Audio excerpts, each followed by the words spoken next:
with all the brick houses and everything, sure. My father was minister of the Presbyterian Church in Salem Oh, wow. after having spent 16 years in India. And Wow. so when I was 6, we arrived in that town. And I tell you, nothing has changed. The sidewalks are still, It's and amazing. everybody says, what a great preservation, it's wonderful. It is And you an should- amazing place because it's It was well the end done. of the bus line, Mhm. end of the train, Mhm. and it had nothing for young Mhm. people, nothing. A library Mhm. that welcomed children, but absolutely nothing, just swamps. And an oak tree that William Penn signed a treaty with the Indians. Mhm. And that's what I remember, but it was such a shock to come from India to a segregated town like that. It was an amazing, but it's worth seeing it now because nobody has done anything to it. Yes, well, and it's amazing. And I think it was Hawthorne who said something about Salem, like a gentle decay or something. What happens to a lot of these places, Nantucket was preserved and Salem was preserved because they went through this period of depression that was just enough to not make people want to tear things down and replace them with something new, but they kind of barely maintained them. And that's exactly why Ipswich Mhm. has 59 Yes. first period houses. That Exactly. does count, you A know, genteel oak tree. decay. I should have said Yeah. that, a genteel decay. Yeah, yeah. Well, and in Ipswich's case, Mm-hmm. a lot of poverty they couldn't afford, Yep. as you know, and if they wanted to update something, they just put some things over whatever was there. Exactly. So now we're taking them apart, taking them off Right. to expose. And that's why- But that's exactly why people couldn't afford. I was hoping they could Yeah. clone you so that you could be everywhere. Actually, my son just had a child that looks like a clone of him, so maybe he'll be a clone of me. I don't know. You know, you were saying about the how these places were preserved in genteel park. One of the things that impressed me about Prue's book when I was reading it and about the society that built these things is one of the chapters there is Gloucester on the Move, and Mm. people did not waste things. Oh no, they moved. If Yeah. you wanted to build something new, and if you get into the story of how that was demolished, originally they bought that to build the museum bought it to build a new library, and the so-called studies they did that should have been demolished, that came afterwards. They had always planned to demolish that. But that's been going on for a long time in Gloucester and other places, but you moved a house, you just didn't waste it. I could tell you just a couple of quick things on that score. Out at Colonel Barrett's farm in Concord, we have been restoring that where the revolution began across the bridge. They were guarding the bridge to get to that house for the beginning of the revolution. He had all the munitions stored around town and he was in charge of it all. But to make a long story short, that house was rebuilt in the 1760s, and in the back, in the lean-to, were several posts that had been reused from 17th century houses that were used, but in the wrong context, so you knew they didn't belong there. But what they did is if you had to hew a beam, you wouldn't throw it away either. They just sawed off the rotted part and used it somewhere else. And even in the period of the Revolution in 1781, there's a French account of oxen moving a house down the street in Newport. So it was not unknown. They moved houses even in the 18th century. And then the Shirley Eustace House was moved in 1868. It was only moved 60 feet, but that same year, yeah, and that same year in Boston, the Hotel Pelham, which was a masonry, like 4 or 5 story structure, was moved back from the street. And as And Rick so it was possible to do that. Yeah, yeah, and as the important houses were moved, and if anything was demolished, as Rick pointed out, where you would timber frames and different items would never be wasted. If for Yeah, the some materials reason would house- be recycled. Yeah, yeah, the anyway. materials Yeah. were. So Yeah. nothing, that consciousness was Yeah. all lost, and it's a reflection, I think, of the waste. I think there were two things. Generally, the waste in our society, Right. how we don't value and preserve things, and again, I think an unfortunate thing when that the officers, in the museum had to do a whole propaganda campaign. That in this, it wasn't just a matter of waste here, but that nothing was worth was worth saving here. I'll say one other thing about the preservationists in us. I grew up with a family that grew up on a farm, and we didn't go to town for anything. You just bent the nails, you straighten them out again and use them over. And things like that, where we're kind of a Depression era mentality, whereas most of the world is now post World War II, throw it away, too much time and trouble to fix it. And so it's a total mindset change that people have gone through from the recycling. They have recycling, ironically, but that's mostly plastics and metals, but not timber and wood. I mean, Right. Also, I know that I had discussed this with Rick when he was preparing the report, and he hit on it, but how important the federal period was, because one of the things I've noticed as I go through neighborhoods and visit friends, a lot of the houses will just feel right. And they'll be the newer ticky-tacky ones just don't feel good. And that's really in the proportions. yes, it That is the very federal much the period proportions. has, what's called the golden, Yes. that people, these are, and the books have been written, one called The Divine Proportion, Yeah. that something has really been lost. The A old lot way of- of Mhm. That seeing. was- Yes, the old way of seeing. That's another one. The old way, it's And- a wonderful book, The Old Way of Seeing, that talks Right. about that, and talks particularly about Newburyport, where Prue where Prue really got her education, that we've benefited from so much, where she fell in love with old houses with character and Well, I worked to was there preserve in the them. 70s when everything was happening, and you couldn't help but be infected with what was going on, and everybody was learning, and everybody was in the paper every day. A new house was sold, and they discovered this and that. But one of the things I was going to say about saving, I've run into a lot of houses through real estate that had an early date attributed to them, and you go through and you say, this doesn't look right, this isn't 1720 or 50 or whatever. And then you go down in the basement and you find a beautiful summer beam or other pieces that are identifiable with the date that is attached to the house, indicating that the original house was demolished, burned down, or whatever, but they salvaged what they could and incorporated it into the new house, but the early date sticks, and that's why a lot of houses don't have an accurate date, because they have the original date and the house is not there anymore, but there's The evidence. beams are. Been rebuilt. Yeah. The best example locally that I can think of in Georgetown is the Brocklebank House and Tavern. It's got a date of 1660, they say, or something, and nobody thinks that's right because it's got a gambrel roof and it's all 18th century. But you go inside and you see a 17th century fireplace that's been opened up from 3 layers of later fireplaces.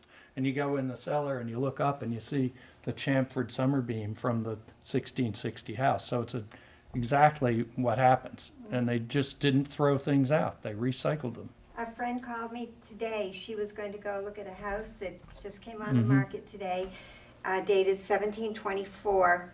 And she said, but they must have taken out the fireplaces. Well, I saw that house maybe 20 years ago. I saw nothing from the 18th century whatsoever. It's mostly an Italianate, Victorian. And then I went into the barn, and I saw the old framing in the barn. And Interesting. I think what might be left of the 1724 might be the barn. The barn.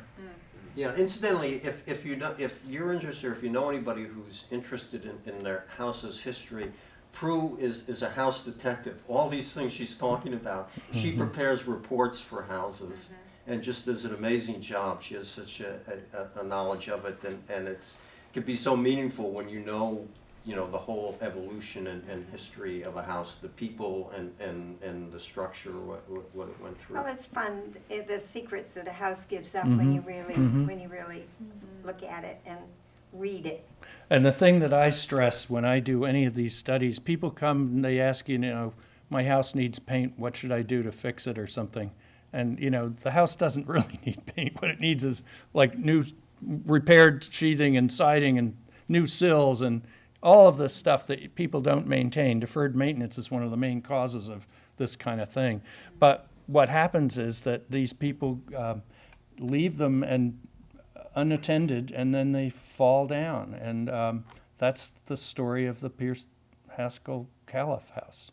I will say, though, that house, from the timbers I saw, and actually even when they were trying to justify tearing it down, they never mentioned structural, Yeah, structural was not a unsoundness question there. or rot, and those timbers look great, which speaks to the original master craftsman who built Yeah. it. Because when houses are built well like that, when you have master craftsmen with these beautiful, you know, old growth timbers, they last, as Rick pointed out, you know, back to the 12th century. And that house was, you know, was of that quality. You had a couple hundred years of families who really cared for it that way. And even if the moose didn't take the greatest care, that house again was of such quality that it was still you know, that it was still structurally sound. And it had the intact. history, and the history goes with the house, basically. I mean, you know, Right. now we have photos in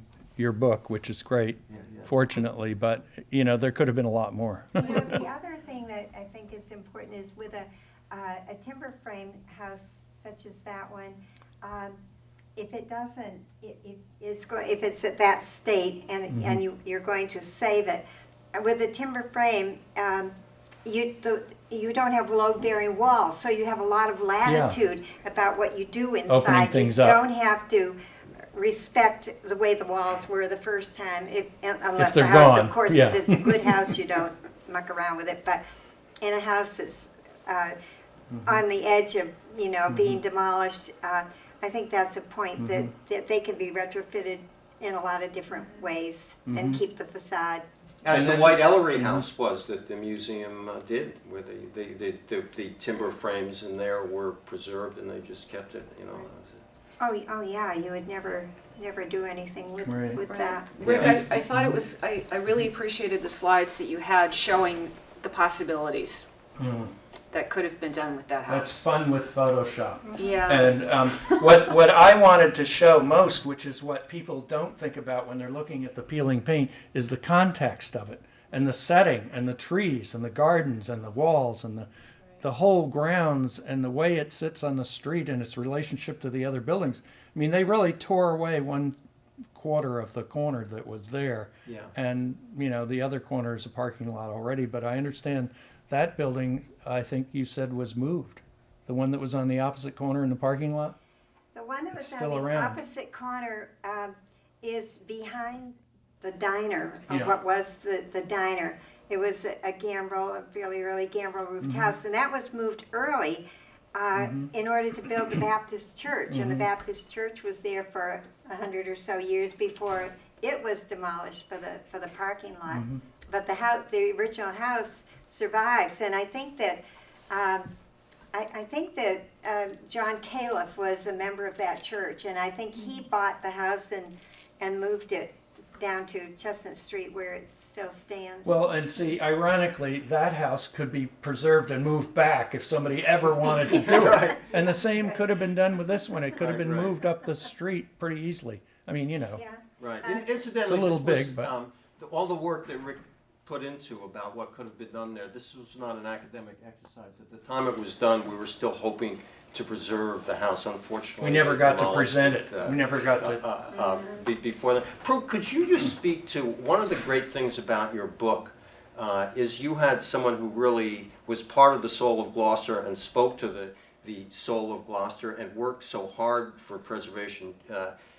Charles Olson. In fact, it's ironic that the museum, just before they demolished the summer, had an exhibit on Charles Olson with a whole room dedicated to his preservation efforts of one of which was another house that the museum knocked down, actually.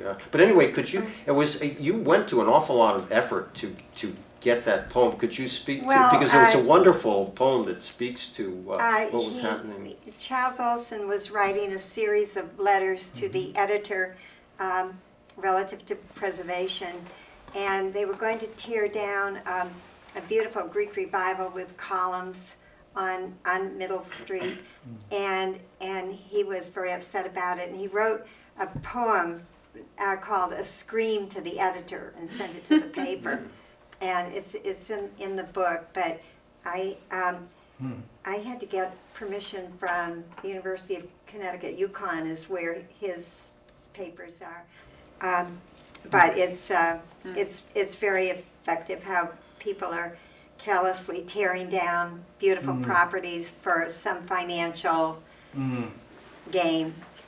But I was going to mention the courthouse in Newburyport, the Bullfinch building.